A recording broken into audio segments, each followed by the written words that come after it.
Xin chào.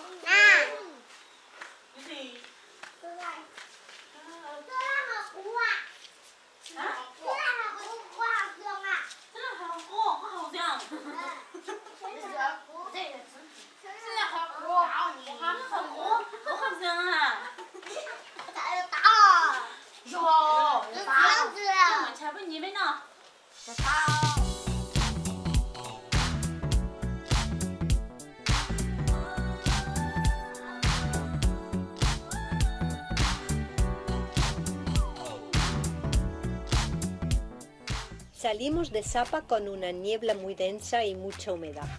Esta sexta etapa de 100 kilómetros duró 4 horas y media y fue la más peligrosa por la poca visibilidad que había.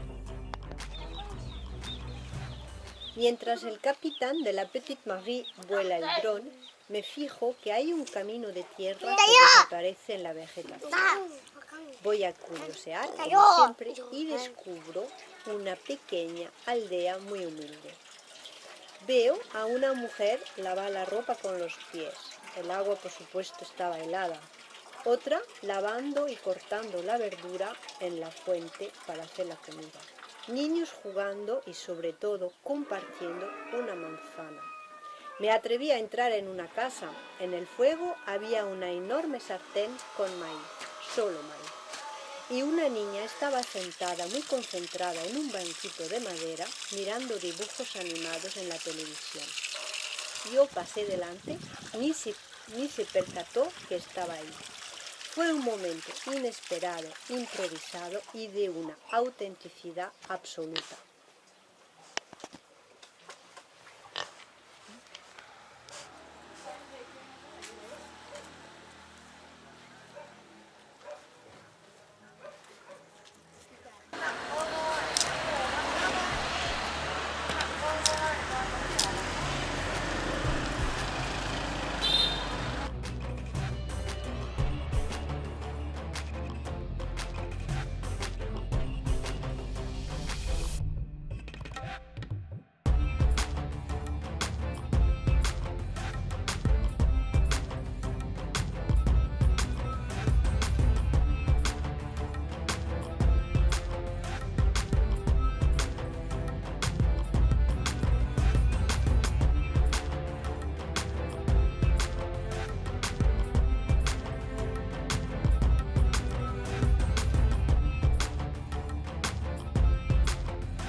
Para un motero, pocas cosas comparables a ir en moto hay.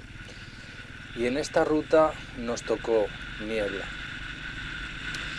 Ellos están acostumbrados a navegar, a recorrer estas carreteras con niebla, pero nosotros pues no. Y la verdad es que con tan poca visibilidad, el suelo mojado, una moto mala, que no frena, malas suspensiones y cargados hasta las orejas, pues la verdad es que no era plato de gusto para nadie. Y encontrarte en algunas curvas con ellos que están acostumbrados y van a toda leche, pues bueno, digamos que teníamos que estar completamente atentos. Sí que es cierto que cuando bajábamos un poquito la colina, pues se despejaba un poco. Pero enseguida que volvíamos a coger unos metros de altura, pues enseguida volvía la niebla y volvía pues la carretera mojada. Además de cruzarnos con camiones que iban a toda velocidad, con motos también cargadas como nosotros. En fin, fue una etapa de esas dignas de recordar. Bueno, como sabéis, estamos en Bakha y estamos aquí porque queríamos ver el mercado, que era el domingo, y también porque es un sitio de paso para ir hacia el Loop. Y nuestra siguiente etapa eran 180 kilómetros de esto. Seguramente en la cámara no se verá nada. Os pongo un par de trozos de la GoPro para que veáis que no se ve a 10 metros de la moto, no se ve. Y 180 kilómetros a 10 o 15 kilómetros por hora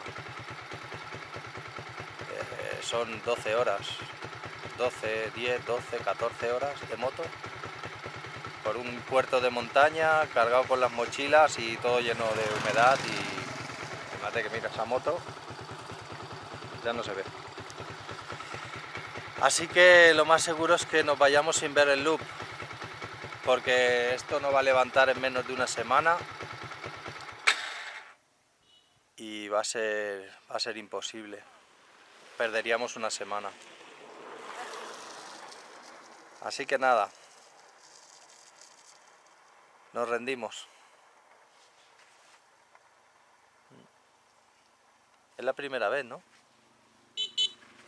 No nos vamos a rendir tan fácilmente, pero esto pinta mal. Y el loop es para ver el paisaje mágico y único que hay aquí en el norte de Vietnam, y con esta niebla no se podrá ver. No se ve. Ahí se supone, donde está esa niebla, hay a lo mejor un acantilado de 800 o 1000 metros. Y mira, no se ve absolutamente nada. Entonces si venimos para ver y no se ve, no hay mucho más que hacer aquí. Tenemos un dilema. Os mantendremos informados, ¿no? ¿Cómo dicen los de la tele? Eso.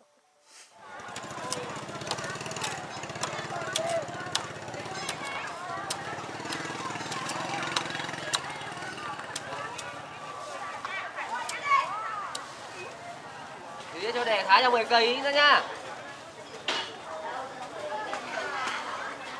À anh ơi.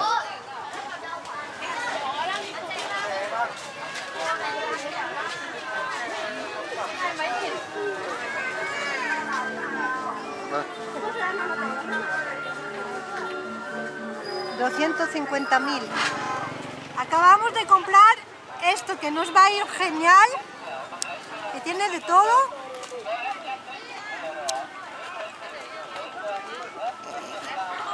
Y además... Ahora viene cuando te cortas un dedo en directo. y además es súper curioso, me encanta. Así ya no tendremos problemas para comer. Tenemos problemas porque los perdemos. Llevamos los del avión de plástico, se rompen en las maletas. Y ahora hemos encontrado esto, a ver lo que nos dura, lo que tardamos en perderlo. Ha sido una negociación dura, ¿eh? Pero al final se lo hemos sacado. Por el doble de lo que vale, claro. Pero por la mitad de lo que me pedía. Exacto.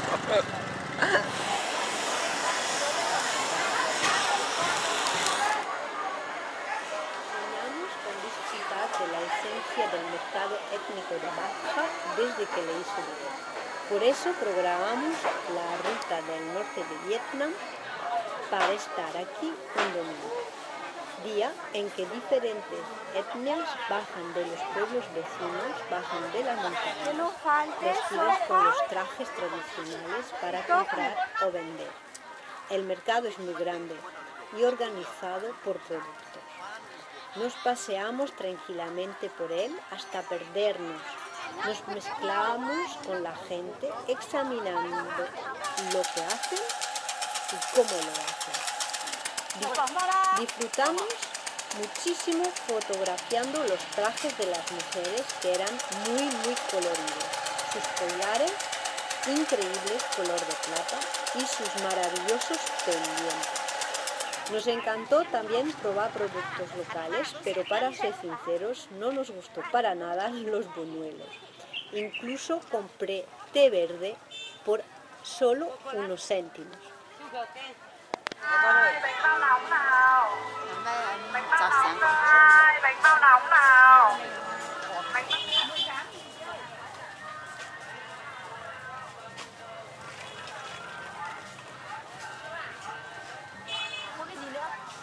El señor acaba de probar los 3 diferentes tabacos Ese lleva el que me gusta más.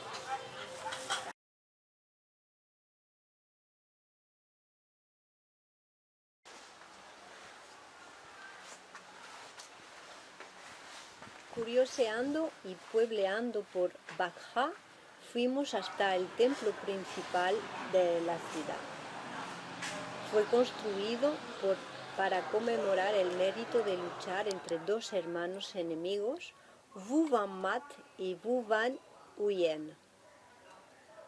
En el interior del templo hay pequeñas habitaciones, la casa de culto y el harén de adoración. En todas las habitaciones se desprende el agradable olor a incienso y en todas hay un cuenco de acero y otro de madera. Ya me conocéis, tenía que oír su sonido y me lo pasé bomba tocándolo. No me va bien. El séptimo día del séptimo mes lunar de cada año se celebra un festival en este impresionante lugar.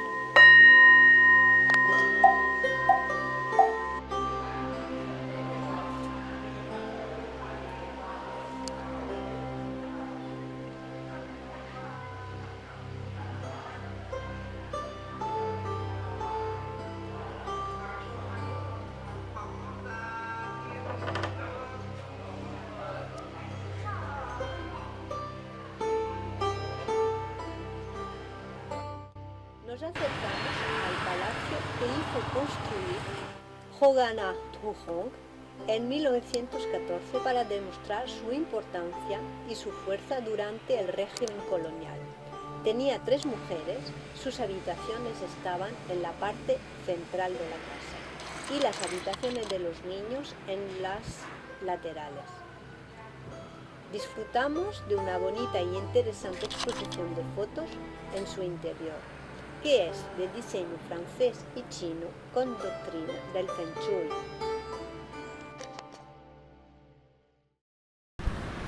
Hola familia,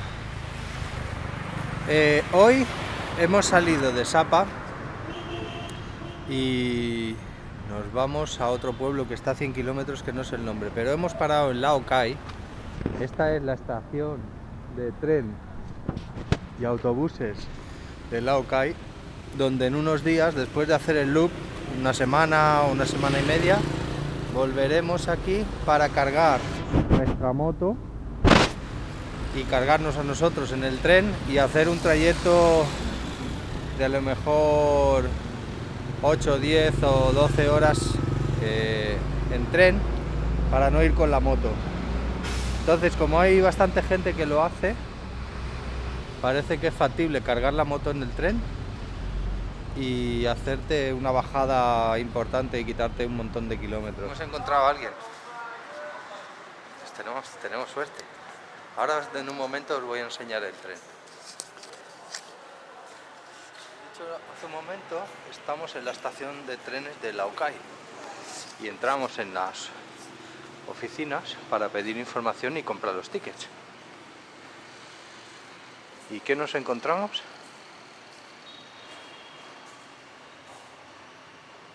Pues nos encontramos que aquí no hay nadie. No hay nadie en ningún sitio. Ni en el bar, ni en las taquillas. El tren está ahí. No hay nadie a quien preguntar. Son las 11:30 de la mañana. No sé. Es una estación, pero ni un policía, ni un... nada, o sea... aquí no hay nadie. Cabin for 4 packs and 1 motorbike, please. Nào, bây giờ cái này phòng của sếp thì đang nghỉ khoảng hơn 1 giờ, anh quay lại được không? Đi ra cái cổng kiểm soát phía hết cái phòng đợi này thì là đi quay vào cái đường sắt này. Sea total. No podéis imaginaros lo que es intentar contratar un tren de estos que te lleve. Aquí nadie habla inglés en la estación, es una cosa surrealista, pero ha tenido que llamar a otra persona por teléfono, suponemos que su hija o su tía o no sé, para ver si conseguimos enterarnos un poco, y no nos hemos enterado de nada. Parece ser que las cabinas son de 4 camas, y si quieres ir, claro, queremos ir nosotros solos, tenemos que coger la cabina entera, que vale 1,5 millones de Vietnam Dongs, 1,5 millones, que son 63 euros. Y la moto vale 8 euros. Entonces, claro, iremos durmiendo por la noche tranquilamente y nos haremos un montón de kilómetros. Si conseguimos saber qué días salen, porque no le enseñamos con el dedo en el calendario de queremos este día, o este, y ella quiere sacar los billetes. Dice, no, es que no lo sabemos, porque si llueve no vamos a venir. Y si estamos a gusto por allí tampoco vamos a venir, vendremos cuando nos vaya bien. Pues parece que eso no computa, eso no está fácil de entender. Ella quiere saber un día exacto, 2 días exactos no podemos saber.